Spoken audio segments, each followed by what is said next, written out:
अस्सलामु अलैकुम वरहमतुल्लाहि वबरकातुहू।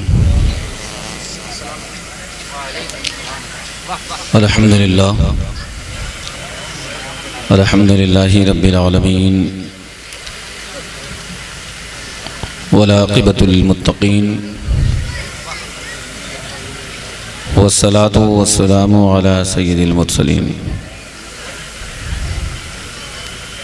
अम्मा बाद औज़ु बिल्लाहि मिनश शैतानिर रजीम बिस्मिल्लाहिर रहमानिर रहीम। ज़ालिकल किताबु ला रैब फ़ीह। सदक़ल्लाहुल अज़ीम व सदक़ रसूलुहुन नबियुल अमीनुल मतीनुल करीम। व नहनु अला ज़ालिका लमिनश शाहिदीन व शाकिरीन वल्हम्दुलिल्लाहि रब्बिल आलमीन। आमीन बिजाहि सय्यिदिल मुरसलीन।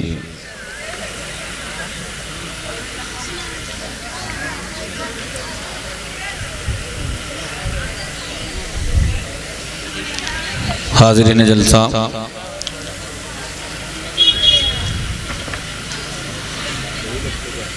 तहफ़्फ़ुज़े कुरान मजीद कॉन्फ्रेंस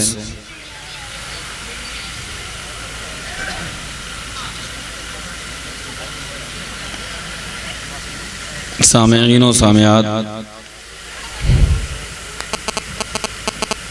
आइए सबसे पहले हम और आप मिलकर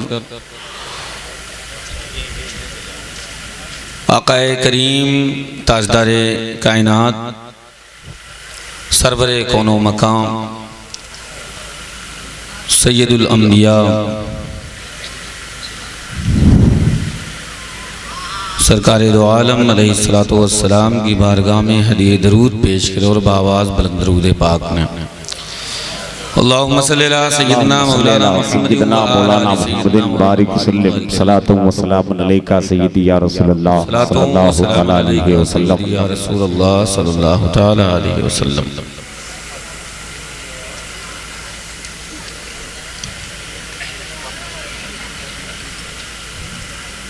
सबसे बड़ी खुशी की बात यह है कि ऐसे माहौल में भी आपका जलसा अपनी कामयाबी की मंजिलों को पा सका।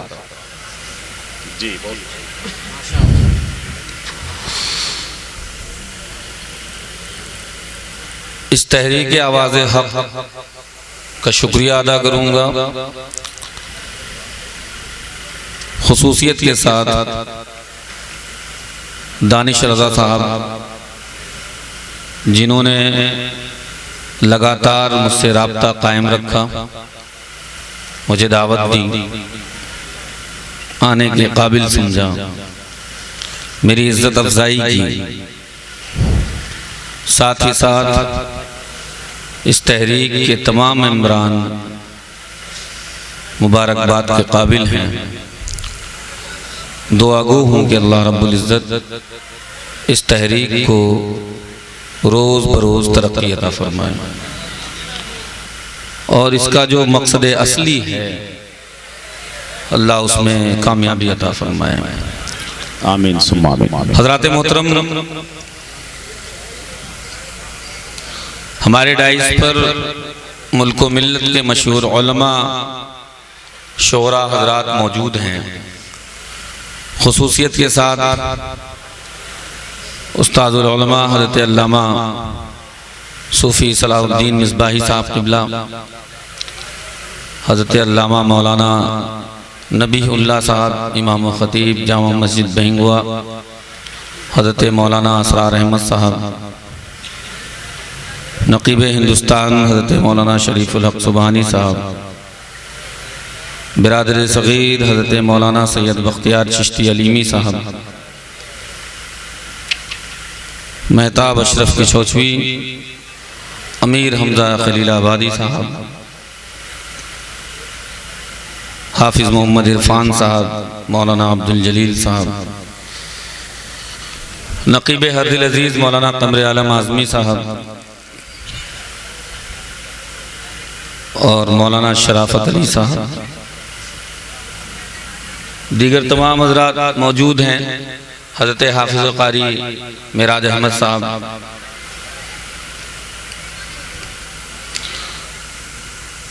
थोड़ा सा और लोग होते तो मेरा स्टेज मजमे पर भारी होता। बहरहाल इतनी देर तक आप बैठे और आप ही के लिए प्रोग्राम हुआ भी है। सिर्फ बहिंगवा के लोग यहाँ मौजूद होते तो इस तहरीक का जो मकसद है वो मकसद इंशाअल्लाह हल हो जाता। और चूंकि जलसा इतनी देर तक चला है तो दम तो टूटना लाजमी है। बहरहाल ये तहरीक के कुछ लोग हैं जिनकी फहरिस्त है, उनकी हौसला अफजाई ज़रूरी है, जिसमें पेश हैं जो इस तहरीक के नाज़िम आला हैं तनवीर आलम कादरी साहब, इसके सदर हैं दानिश रज़ा, इसके बाद हाफिज़ अलक़मा साहब हैं, अमजद रज़ा साहब हैं, मोहम्मद अहमद अफरोज़ आलम, मोहम्मद मुअत्तर, मौलाना साद रज़ा, मोहम्मद यूसुफ़, मास्टर फैयाज़ अहमद साहब, हाफिज़ अब्दुल क़ादिर साहब। ये तहरीक आवाज़ हक़ के खुसूसी मेंबर्स हैं। अलावा इसके टोटल 35 लोग इसमें शायद इन्वॉल्व हैं, ऐड हैं। जो मकसद इन लोगों ने बयान किया मुझे बड़ी खुशी हुई इनका मकसद जानकर। इस तहरीक की सोच, इसकी ज़हनियत जो है, इन नौजवान बच्चों ने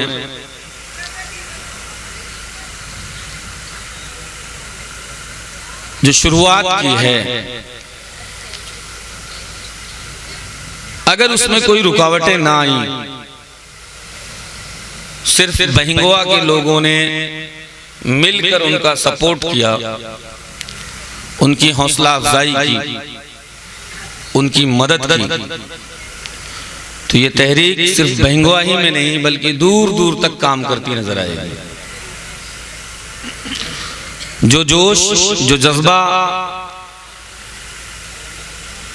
जो हिम्मत, जो इस्तिकामत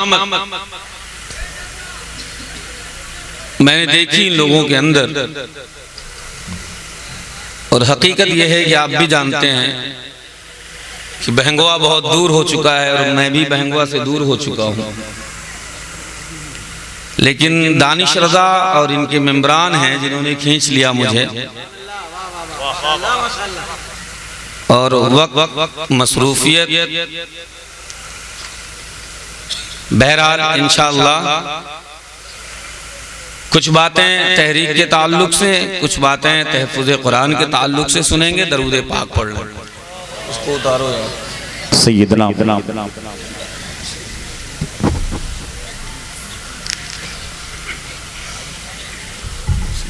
मौजूद है, क़यामत की सोचवी साहब पीछे बैठे हैं। हाँ, अज़ाब की कमी है बस।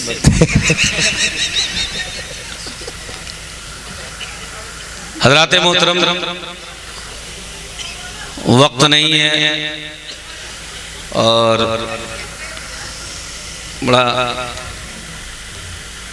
बहुत अच्छा मैनेज किया आप लोगों ने, इतनी देर तक आपका जलसा चला।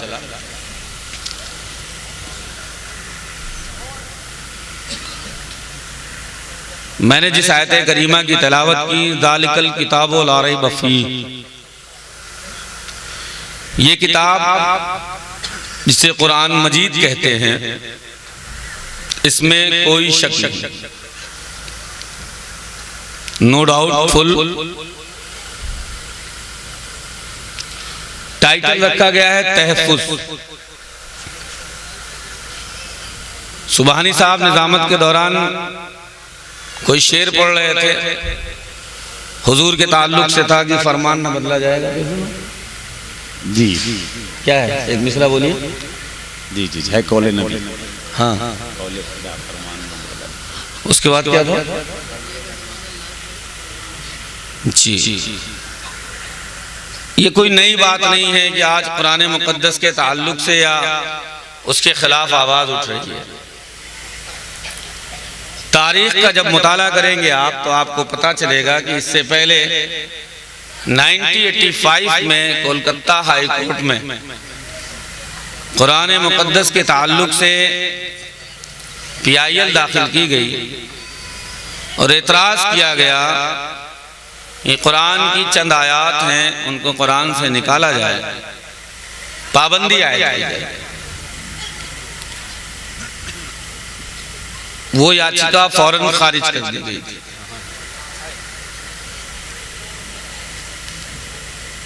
आज एक बदबख्त ने शैतान सिफत इंसान ने कुरान की अजमत पर अंगुष्ठ नुमाई की तो मुसलमानों की गैरत ईमानी जाग गई और उन्होंने जगह जगह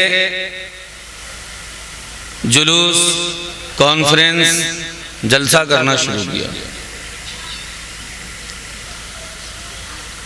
सवाल ये पैदा होता है कि क्या इस तरह से हम कुरान मुक़द्दस का तहफ़्फ़ुज़ कर सकते हैं?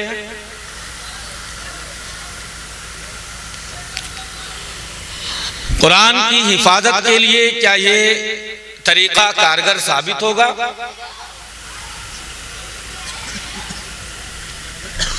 कुरान की अजमत को बरकरार रखने के लिए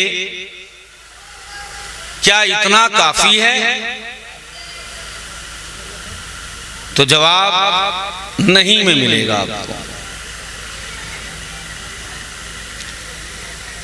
किसी भी अमल के हिफाजत के लिए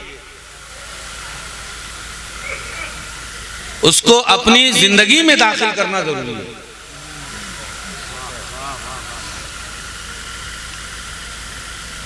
अगर आप नमाज की हिफाजत करना चाहते हैं तो आपको नमाजी बनना पड़ेगा। अगर आप हज की हिफाजत करना चाहते हैं तो आपको हज के उसूलों कवाइद से वाबस्ता होना पड़ेगा।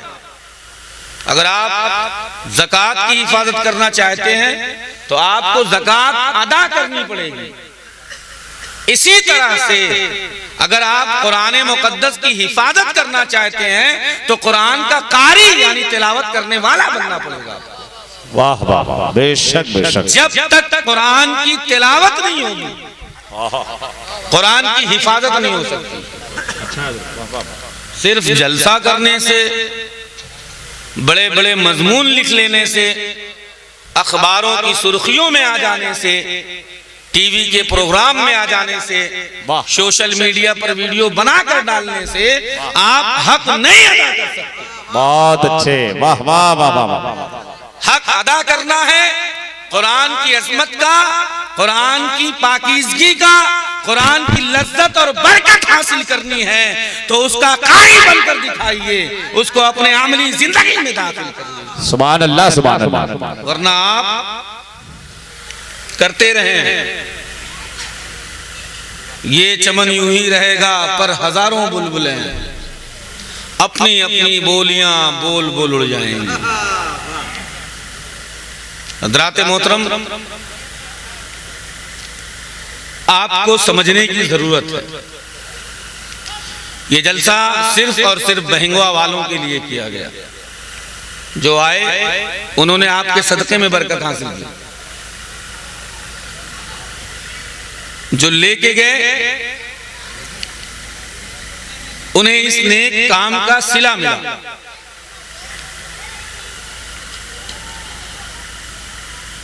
बखूबी जानते हैं आप कुरान की अज़मत, उसकी अहमियत, उसकी इफादियत से आप वाकिफ हैं।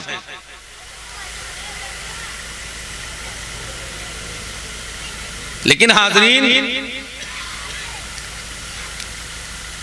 यकीन जाने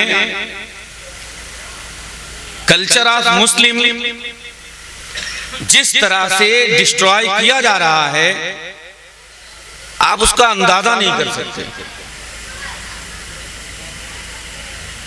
तहजीब का खात्मा, तरबियत जिस तरह से मुसलमानों के दरमियान से खत्म की जा रही है, इसका हम अंदाजा नहीं कर पा रहे हैं।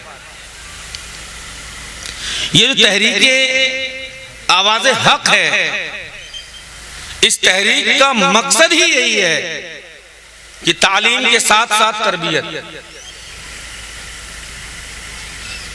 इसके अलावा गरीबों की खिदमत,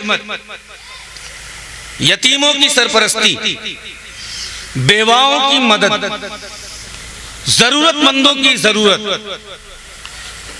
ये तहरीक इंशाअल्लाह पहले बहंगवा में काम करेगी।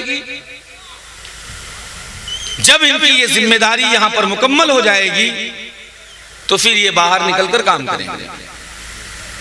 जरूरत अहले बहंगवा को है कि इस तहरीक का साथ दें, इसका सपोर्ट करें, इसके फेवर में आए, इसके कदम से कदम मिलाकर चलें। जो बड़े बुजुर्ग हैं वो इन बच्चों के सर पे हाथ रखें, हर तरह से मदद करें। बेशक बेशक। माली मदद की जरूरत हो तो भी करें, जहां ताकत से जरूरत हो वहां ताकत से करें। जिसको अल्लाह ने जो सलाहियत बख्शी है, अपने उस इल्मो फन से इस तहरीक की मदद करे, इसे मजबूत बनाए। बेशक बेशक। ये काम होगा इंशाअल्लाह। जो जज्बा, जो जोश इस तहरीक ने दिखाया है और इसकी शुरुआत की है, ये जलसा इसकी लॉन्चिंग का प्रोग्राम है, इस तहरीक की सेरेमनी है ये जलसा, और काफी हद तक ये कामयाब है अपने मकसद में। दो चीजें अपनी जिंदगी का मकसद बना लें आप। वालिदे गिरामी अलैहिर्रहमा के विसाल के बाद जब मैं इलाहाबाद में मुकम्मल तौर से शिफ्ट हुआ और यूनिवर्सिटी से मैं मंसूब हुआ, शहर इलाहाबाद में रहकर मैंने बहुत कुछ सीखा है, जिसमें से एक बहुत बड़ा सबक आज आपके सामने रख रहा हूं।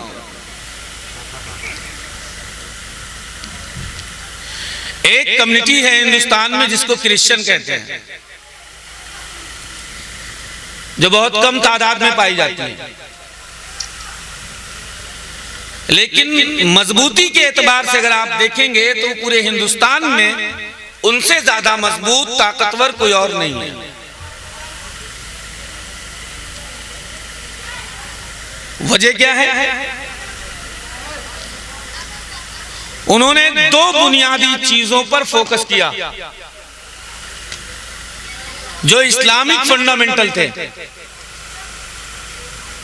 दो चीजें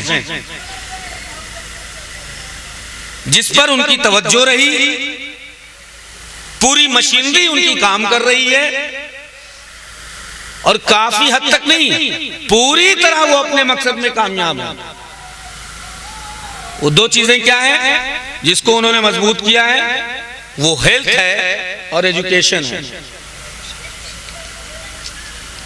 तालीम है और सेहत है। आप हिंदुस्तान के किसी भी शहर में चले जाएं तो आपको उनके बड़े बड़े इंस्टीट्यूशन, कॉलेज, तालीम गाहें मिलेंगी, साथ ही साथ हॉस्पिटल सिस्टम उनका बहुत बड़ा मिलेगा।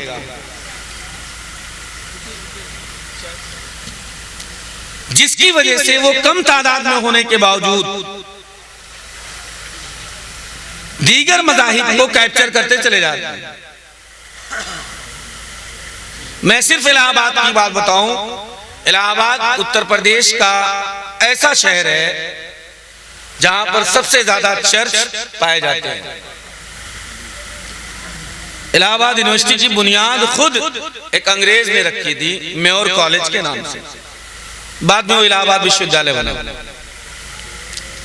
आज जितने भी मशहूर कॉलेज आपको इलाहाबाद में मिलेंगे, बड़े बड़े, जिसमें हमारे अमीर मुस्लिम लोग या मुस्लिम तबका अपने बच्चों को पढ़ाने के लिए मरता है, सब के सब कॉलेज क्रिश्चियन कम्युनिटी के हैं। बड़ा हॉस्पिटल सिस्टम अगर आपको मिलेगा तो क्रिश्चियन लॉबी का मिलेगा। बच्चों के इंटरव्यू से पहले माँ बाप का इंटरव्यू लिया जा रहा है। माँ बाप पहले इंटरव्यू को पास करें तब बच्चे का नंबर आएगा। उन्होंने अपने तालीमी मेयार को और उसके ग्राफ को इतना हाई लेवल कर दिया है कि आज दुनिया उनकी तालीम को हासिल करने के लिए तरस रही है। वजह क्या है? कहां से हम में ये कमी रह गई? हम क्यों ऐसा मेयार नहीं बना पाए? हम क्यों ऐसा लेवल नहीं बना पाए? हम क्यों ऐसा स्टेटस नहीं बना पाए? तो शेख सादी का एक कौल याद आ जाता है, बार बार जहन में आता है। आपने फरमाया कि अगर चिड़ियों में इत्तेहाद हो जाए तो वो शेर की खाल भी उतार सकती हैं। पूरी कौम मुस्लिम के जिल्लत और रुसवाई का वाहिद सबब यह है कि पूरी कौम इख्तिलाफ और इंतशार में डूबी हुई है। और इस इख्तिलाफ और इंतशार ने हमें जिस मकाम पर लाकर खड़ा किया है, अगर आपके पास आंखें हैं तो आप देखें, और ज़हन अल्लाह ने दिया है तो आप सोच लें, आने वाले वक्तों में आपके वजूद का पता नहीं चलेगा अगर हालात यही रहे तो तहरीके आवाज़े हक ने सिर्फ बहिंगवा का जिम्मा लिया है। और मैंने जोर देकर यह कहा है कि पहले शुरुआत आप अपने गांव से करें, कहीं दूर जाने की जरूरत नहीं। इस तहरीक का काम यह है कि अपने गांव में घूमकर फहरिस्त तैयार करें, कितने लोगों को फाइनेंशियल मदद की जरूरत है,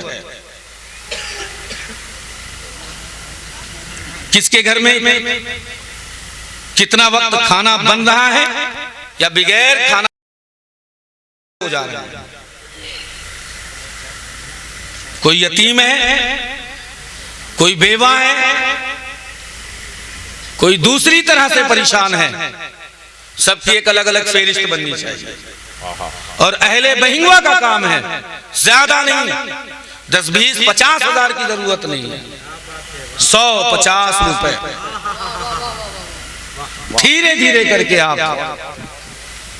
तहरीके आवाज़े हक के झोली में डालेंगे। पूरे के पूरे गांव को इस तहरीक में शरीक होने की जरूरत है। और जब इस तर्ज पर अपनी जिंदगी को लाएंगे, शुरुआत अगर आज करेंगे तो रिजल्ट आपको 20 साल के बाद मिलेगा, तुरंत नहीं। क्या बात है? तुरंत रिजल्ट आप नहीं पाएंगे, याद रखिएगा। क्या आप ये सोचें कि हमने पौधा आज लगाया तो फल आज मिल जाए, ये आपकी सबसे बड़ी भूल है। कभी नहीं मिलेगा आपको। और आज की जनरेशन ये चाहती है कि आज हम पौधा लगाएं तो आज ही फल भी मिल जाए। हमारी जनरेशन में, हमारी कौम में सब्र नहीं रह गया, तहम्मुल नहीं, बुर्दबारी नहीं। कामयाबी के लिए, मंजिल के लिए, जिंदगी के मकसद को पाने के लिए बड़ा स्ट्रगल करना पड़ता है, बड़ी जद्दोजहद करनी पड़ती है, बड़ी तकलीफें उठानी पड़ती हैं, बड़ी परेशानियां उठानी पड़ती हैं। मेंबराने तहरीके आवाज़े हक ने मुझसे कहा कि हजरत कुछ लोग हौसला अफजाई नहीं करते तो उनको हौसला शिकन भी नहीं करना चाहिए, उन्हें कमेंट्स भी नहीं करना चाहिए, उन्हें एतराज भी नहीं करना चाहिए। मैंने उनसे कहा कि आप अपना काम करते रहें, इस तालीम को अपने जहन में रखें, इस तालीम को अपने जहन में रखें कि मुल्के शाम के लंगर में सैयदना इमाम ज़ैनुल आबिदीन पानी पिला रहे थे। वाह वाह वाह वाह वाह वाह वाह। सैयदना इमाम ज़ैनुल आबिदीन पानी पिला रहे थे। एक शख्स ने पानी मांगा, जब इमाम ज़ैनुल आबिदीन उसके पास पानी लेकर पहुंचे तो वो रोने लगा। हुजूर ने फरमाया कि क्यों रो रहे हो? तो उसने रोते हुए अर्ज किया, या इमाम, करबला में नहरे फुरात पर जो पहरा लगा था उसमें मैं भी था। मैंने उस दिन आपके घर वालों को पानी नहीं पीने दिया था, लेकिन आज आप मुझे पानी पिला रहे हैं। तो इमाम ने एक तारीखी जवाब दिया था जिस पर आज हम मुसलमानों को अमल करने की जरूरत है। इमाम ज़ैनुल आबिदीन ने कहा, सुन, वो तेरा काम था, ये मेरा। वाह वाह वाह, नारे तकबीर, नारे रिसालत, हुजूर हसनैन मियां साहब क़िबला। वाह वाह वाह वाह, वो तेरा काम था, वाह वाह वाह, ये मेरा काम है। तो जिसका जो काम है वो करेगा। आप अपने टारगेट पे फोकस करें, आप अपने गोल पे फोकस करें, किसी को मत देखें। खुलूसो लिल्लाहियत के साथ आप काम करते रहें, गैब से ऐसी मदद होगी कि अल्लाह ने खुद कुरान में वादा लिया है कि मेरा बंदा सिद्क़े दिल से, खुलूस के साथ जिंदगी बसर करे और मेरी जात पर यकीने कामिल रख ले, तो मैं उसकी मदद इस तरह कर दूंगा कि उसका वहमो गुमान भी नहीं पहुंचेगा, वो सोच भी नहीं सकता। तो आप की तहरीक है, आपके बच्चे हैं, आपको इनकी सरपरस्ती करनी है, इनको मजबूत बनाना है, इनका हौसला बढ़ाना है, और दो चीजों पर खास तौर से फोकस करना है, तालीम और सेहत। जिस कौम ने इन दोनों सिस्टम को मजबूत कर लिया उसे कोई कभी पीछे नहीं कर सकता, उसे कोई नाकाम नहीं कर सकता। और आज इन दोनों चीजों की कमी है। हम इतना बड़ा इदारा, तकरीबन 4 साल हो गए इसको बुनियाद रखे हुए। अलमिया इस बात का है कि कौमों मिल्लत के सरमाए को लोगों ने अपने बाप की जागीर बना ली, अपना जाती विरसा बना लिया, अपने घर की खेती बना ली। उन्होंने कभी नहीं समझा कि इसमें कौमों मिल्लत का पसीना लगा हुआ है, उनके खून से ये ईंटें रखी गई हैं। इसका मकसद, इसकी कदर मंज़िलत ऐसी होनी चाहिए। कभी हमने नहीं सोचा। हमने तो सारे मदरसों को इख्तिलाफ में डाल के, सारे मदरसों को इख्तिलाफ में डाल के कोर्ट कचहरी तक पहुंचा दिया। 20 साल से मामले पड़े हैं, तालीम का मेयार गिरता जा रहा है, मदरसों की रौनक खत्म हो गई। ये किसका किरदार था? किसी गैर ने आके हमसे कहा था। ये हमारी अपनी सोच थी, हमारी अपनी ज़हनियत थी, हमारे अपने अमल थे, हमारे अपने किरदार थे। हुब्बुद दुनिया रासो कुल्ले खतिया का शिकार हो गए हम लोग। हमने मस्जिद भी नहीं छोड़ा, मदरसा भी नहीं छोड़ा, वहां पर भी दुनिया के हुसूल का जरिया पैदा कर लिया। अजीजाने मोहतरम, हालात आज बड़े बड़े आर्टिकल लिखे जा रहे हैं कुरान के हवाले से। अरे लिखने वालों, कभी तुमने कुरान के फरमान पर भी गौर किया? कभी कुरान को पढ़ने की कोशिश की? कभी कुरान को सीने से लगाया है? कभी कुरान को अपने सर पर रखा कि लिखकर हक अदा कर दोगे? नहीं। सिर्फ उलमा या हुफ्फाज की जिम्मेदारी नहीं है कि वो कुरान की हिफाजत करें। कौमे मुस्लिम के हर बच्चे को कुरान की हिफाजत का जिम्मा लेना पड़ेगा। वाह वाह वाह, तब जाके तहफ्फुज़ कुरान मकसद होगा।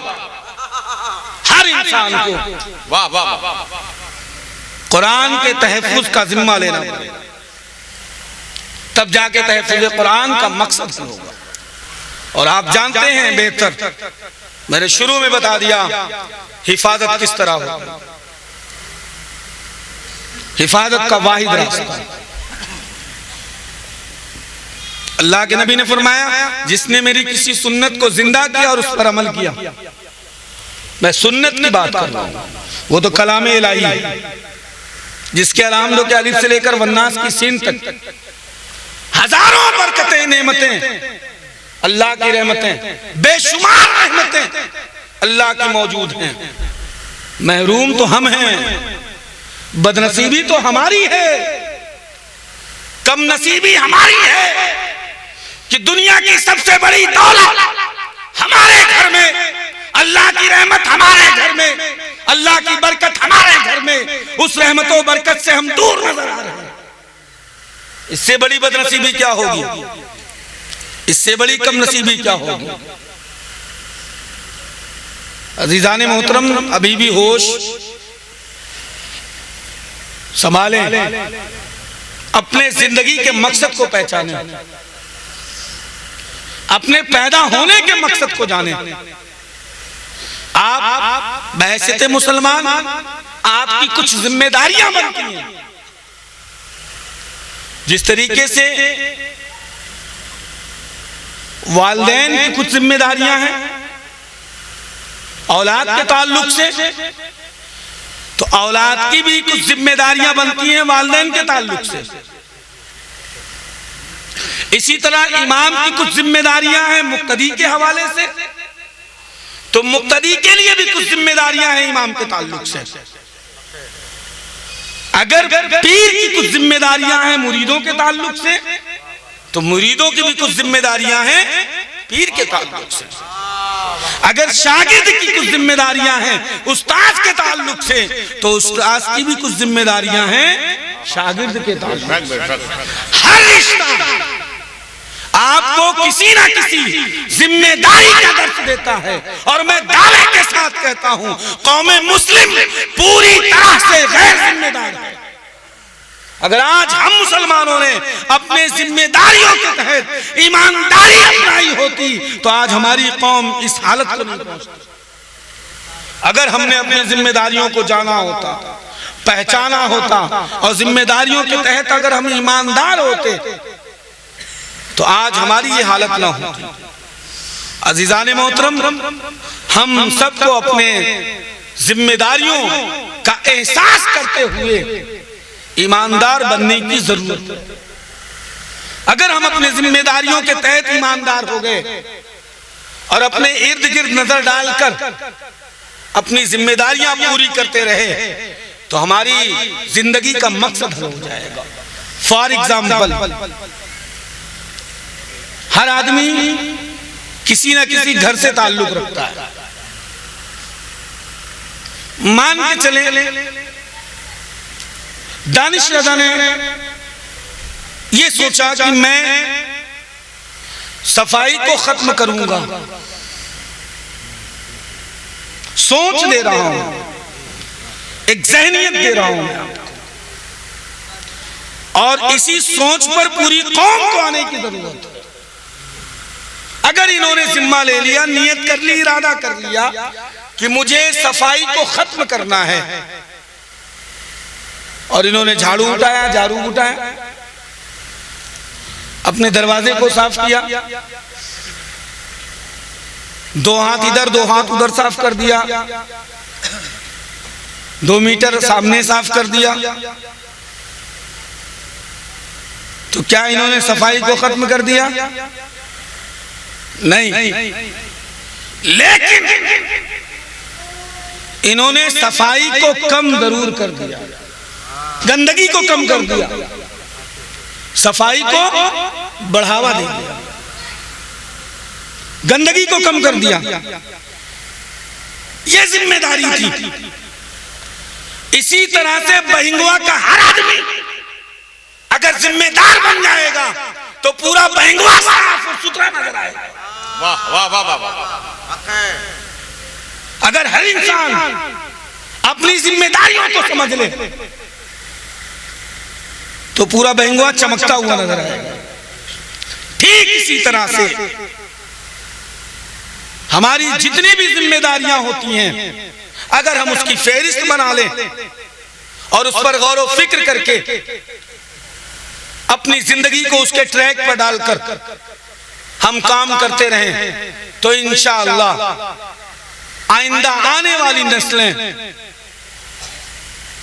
अगर बहुत ज्यादा संवरी नहीं, बनी नहीं, तो बिगड़ने भी नहीं पाएंगी, बिगड़ भी नहीं पाएंगी। अजीजान मोहतरम, हमें अपनी जिम्मेदारियों के तहत ईमानदार बनना होगा। माँ बाप हैं हम, हमें जानना होगा कि औलाद के क्या हुकूक होते हैं। अगर अल्लाह ने हमें औलाद बनाया है तो ये जानना होगा हमारे माँ बाप की क्या हुकूक हैं हम पर। इसी तरह से हर जिम्मेदारी को तकसीम कर दें आप, और इस बात को अपने ज़हन और कल्ब में बैठा लें।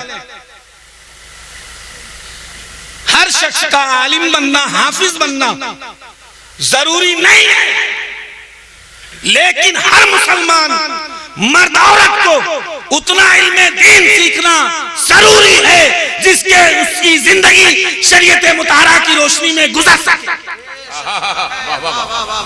हर मुसलमान उतना दीन का इल्म सीखना, बेशक बेशक जानना जरूरी है जिससे उसकी जिंदगी शरीयत की रोशनी में गुजर सके। और आज ये सबसे बड़ा क्लू हमारे हाथ में नहीं है। हमने तालीम को भी तकसीम कर दिया। कितना बड़ा फॉल्ट है, तालीम को भी हमने तकसीम कर दिया। हमने साइंस, हिस्ट्री, ज्योग्राफी, मैथमेटिक्स, दीगर उलूम को हमने क्या कहा, ये अंग्रेजों के इल्म है। जी जी जी, यही तो कहते हैं हम। और हमने कुरान, हदीस, इल्म फ़िक़्ह, इल्म तफसीर इसको कहा कि ये इस्लामी उलूम है।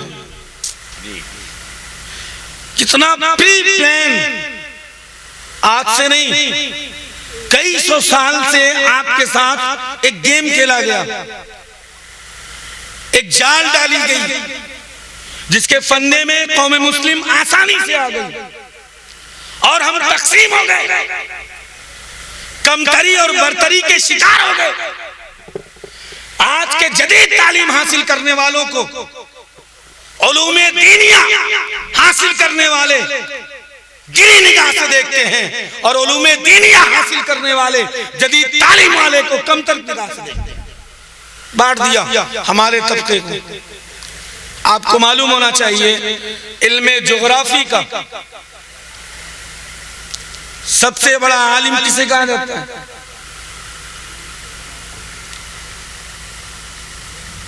जिन्होंने बेस डाला है ज्योग्राफी का। सबको नाम मालूम है, लेकिन ये नहीं मालूम था कि किसको कहा जाता है। सैयदना इमाम मोहम्मद गजाली को।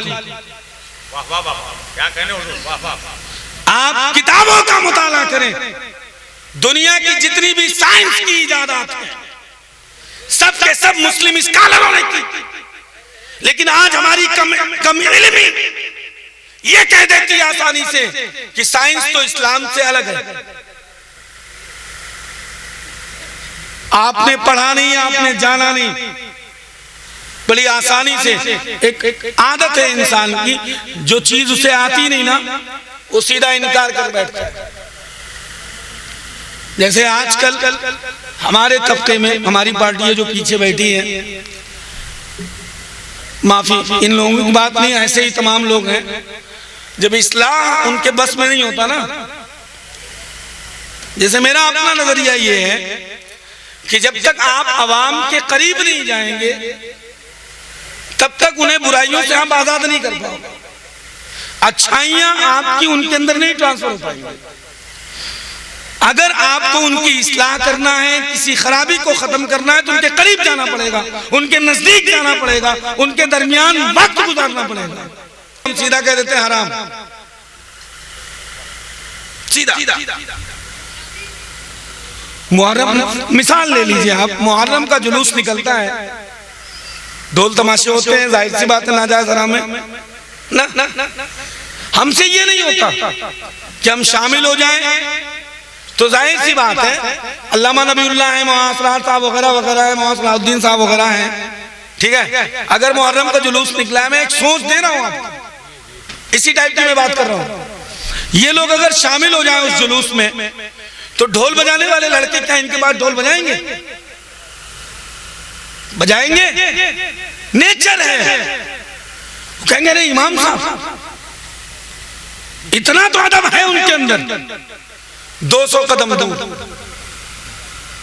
और जब सैकड़ों उलमा शामिल होंगे तो 1.5 किलोमीटर दूर, एक बार शिरकत किए, 2 बार शिरकत किए, जब आपने उनका दिल जीत लिया तो आपने उनको जीत लिया, फिर आप अपनी वाली मनवा लें। वो जुलूस जो गलत तरीके से निकाला जा रहा है वो सही हो गया। इस्लाह करने का ये तरीका है, ये नहीं कि अगर मुसलमान या हमारी कौम, हमारा तबका कोई इस्लामी काम कर रहा है, गलत तरीके से कर रहा है, तो हम सीधा फतवा दम मार दें। हमने मिसाइल छोड़ दी, हमने बम मार दिया, सीधा खत्म। मैं इस जरिए से बात कर रहा हूं, ये जज्बा रखें अपने अंदर, ये हिम्मत रखें, ये हौसला रखें। आपका गांव है बेंगुआ, इसकी इस्लाह करनी है। मैंने इनसे वादा भी किया है, आपको जहां जब जैसी जरूरत पड़ेगी नाचीज को हाजिर पाएंगे आप। मैं रहूं या ना रहूं, 200 किलोमीटर 400 किलोमीटर दूर रहूंगा, फिर भी आपको कमी नहीं महसूस होगी। आप काम करें। काम किस तरह करें? आपने, मैंने बताया, फेहरिस्त बना लें, जरूरतमंदों की, मुस्तहिकीन की फेहरिस्त बनाएं। गवर्नमेंट पास करती है कॉलोनी के लिए 3,60,000 रुपया, आते आते वो 3 लाख बचता है, हो सकता है 2.5 लाख बचता हो। सेम सिस्टम मुसलमानों ने अपना लिया है। चंदा जहां से चलेगा 10,000 रुपए चला, पहुंचते पहुंचते वो 5,000 बचता है।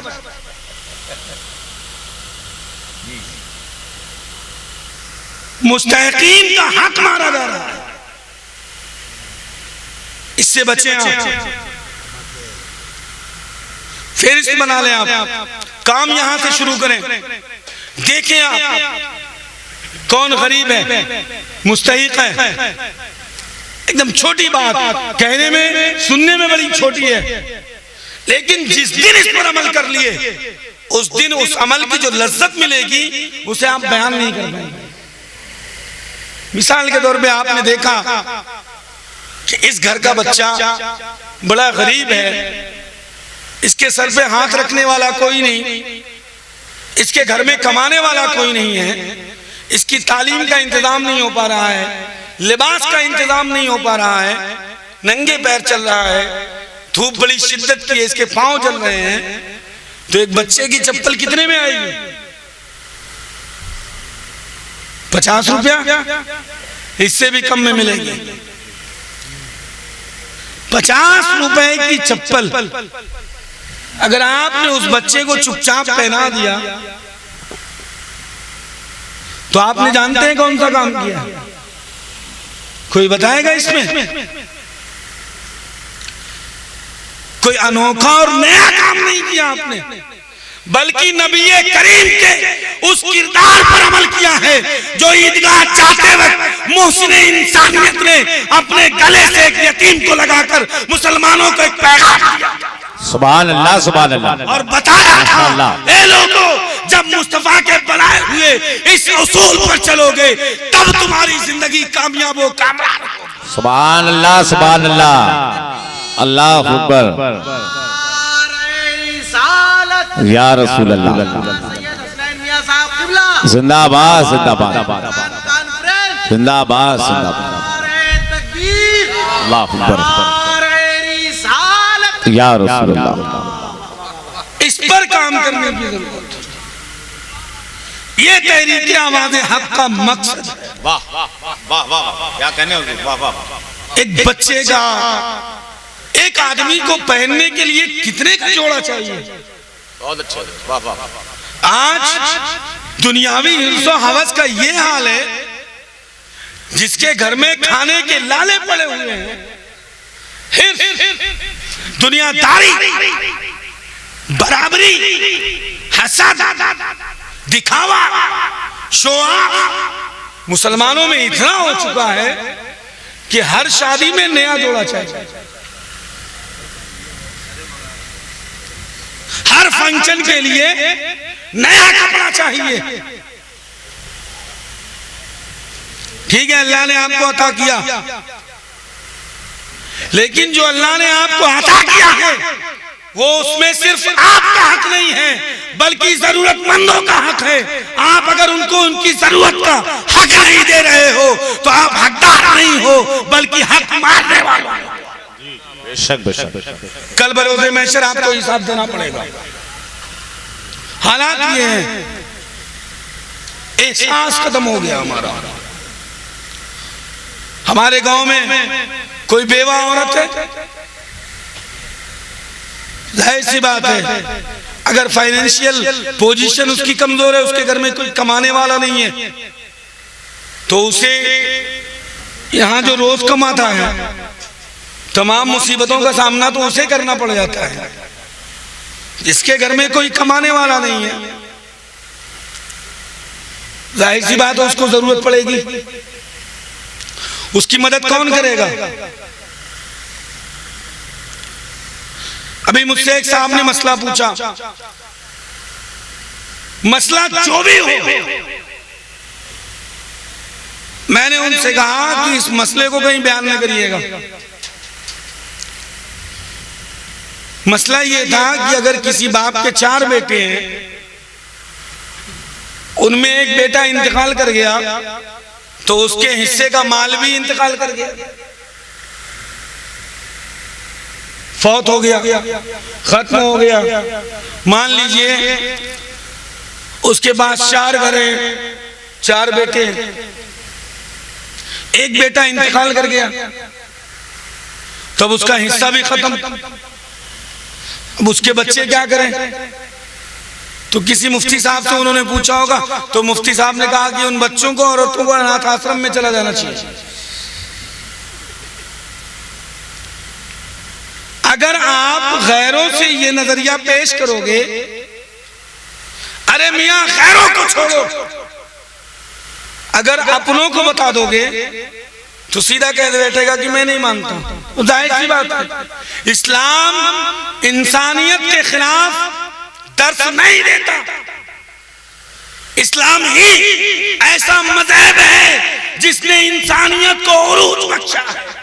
वाह वाह वाह, इंसानियत सुभान अल्लाह, इंसानियत को मकाम किया।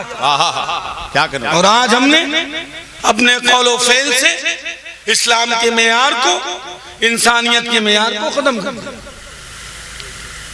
अब उसकी जिम्मेदारी किसकी बनती है? हम मुसलमानों की बनती है कि नहीं बनती? तो हम अहले महंगोआ को अपनी जिंदगी का मकसद बनाना होगा, और शुरुआत करने के लिए बहुत बड़ी की जरूरत नहीं होती है। मैं आपको बताऊं, मैं इंदिरा भवन लखनऊ बुद्धिस्ट स्टडीज में एक तालीमी बेदारी सेमिनार था, उसमें बुलाया गया, इलाहाबाद की जानिब से, यूनिवर्सिटी की जानिब से भेजा गया। 3-4 लोग गए थे हम लोग। 15 मिनट मुझे भी मौका मिला था, वो तो अल्लाह का करम है। लेकिन मुझे जो सीखने को मिला है वो मैं अपना सबक बताता हूँ आपको। आज हम एक प्लान बनाते रहते हैं और हमारी जिंदगी खत्म हो जाती है प्लान ही में। हम सोचते रहते हैं ये होगा तब ऐसा करेंगे, वो होगा तब ऐसा करेंगे। एक अब्दुल कदीर साहब आए थे। सोशल मीडिया का जमाना है, इंटरनेट का जमाना है, दुनिया सिमट चुकी है, कोई भी जानकारी आप बआसानी ले सकते हैं। सर्च करिएगा आप। अब्दुल कदीर साहब आए थे, माशाअल्लाह मुशर्रा, शरय के मुताबिक दाढ़ी, टोपी सर पे, ना भी लगाते तो मुझे कोई परवाह नहीं थी। मैं इतना तंग ज़हन इंसान नहीं हूं, मुझे मालूम है किसकी कदर करनी है, किसकी नहीं करनी है। और ये भी आपको नजरिया दे दूं, एक आदमी दाढ़ी टोपी में है और इंतहाई बदतमीज है, बद किरदार है, बद अखलाक है, और एक वहीं उसके सामने पैंट शर्ट में है लेकिन बड़ा ईमानदार है, खुलूस है उसके अंदर, बहुत शरीफ है। किसकी इज्जत करेंगे आप? किसका अदब करेंगे आप? जाहिर देखकर करेंगे या किरदार देखकर करेंगे? यस, इस्लाम की तालीम यही है, अमल से जिंदगी बनती है, जन्नत भी जहन्नम भी। ये खाकी अपनी फितरत में न नूरी है न नारी है। अमल पैदा करो अपने अंदर।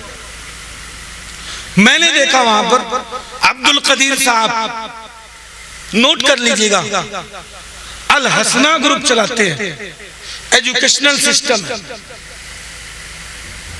उन्होंने शुरुआत की, बताया उन्होंने कि जब मैंने अपने इस खिदमत की शुरुआत की, तालीमी खिदमत की, तो मैंने 2 कमरों को किराए पे लिया। सबसे पहले कर्नाटक में एक जगह है बीदर के रहने वाले हैं, उन्होंने कहा कि मैंने 2 कमरे किराए पे लिए और मैंने वहां से शुरुआत की। फिर धीरे धीरे खुलूस था, जज्बा था, शौक था, तो अल्लाह ने रास्ते हमवार किए, रास्ते पैदा किए, और आज की तारीख में अब्दुल कदीर और अल हसना की ये पोजीशन है, ये हैसियत है कि पूरे बीदर शहर के किसी भी मजहब से ताल्लुक रखने वाले बच्चे और बच्चियां हो, वो साफ तौर से कहते हैं कि मुझे पढ़ना है तो अल हसना में पढ़ना। वाह वाह वाह, क्या करें। किसी भी मजहब से ताल्लुक रखने वाले वो कहते हैं हमें पढ़ना है तो अल हसना में पढ़ना है। और उनका जो ग्रुप, इंस्टीट्यूशन ग्रुप है, उन्होंने दुनियावी दीनी तालीम को ऐसा मिक्स कर दिया है कि पता ही नहीं चलता दाढ़ी टोपी लगाए हुए डॉक्टर खड़ा है, इंजीनियर खड़ा है, कि पैंट शर्ट में हाफिज खड़ा है। ऐसा बनाया उन्होंने। और सबसे बड़ा कारनामा ये तालीम के हवाले से कि उस बीदर शहर को उन्होंने फ्री कोचिंग कर दिया। उस बीदर शहर में कोचिंग नहीं चलती, उनके तालीम का ये स्टैंडर्ड है, उनके तालीम का ये मेयार है। और आज मुसलमानों में सबसे बड़ी कमी इसकी, जिसकी वजह से जगह जगह हमें मुंह की खानी पड़ रही है।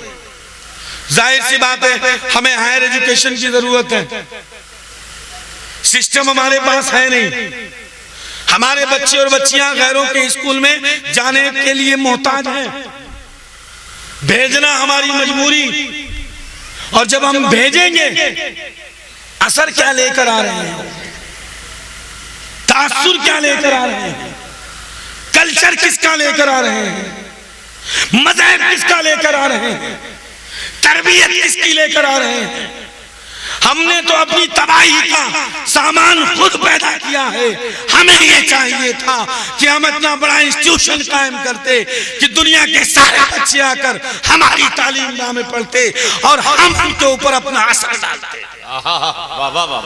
हम अपने रंग को रंगते, हम अपनी छाप उनके ऊपर छोड़ते, हम अपना तासुर डालते। लेकिन अफसोस कि हम में वो समझ ना रही, हम में वो शऊर ना रहा, हम में वो फिक्र ना रही।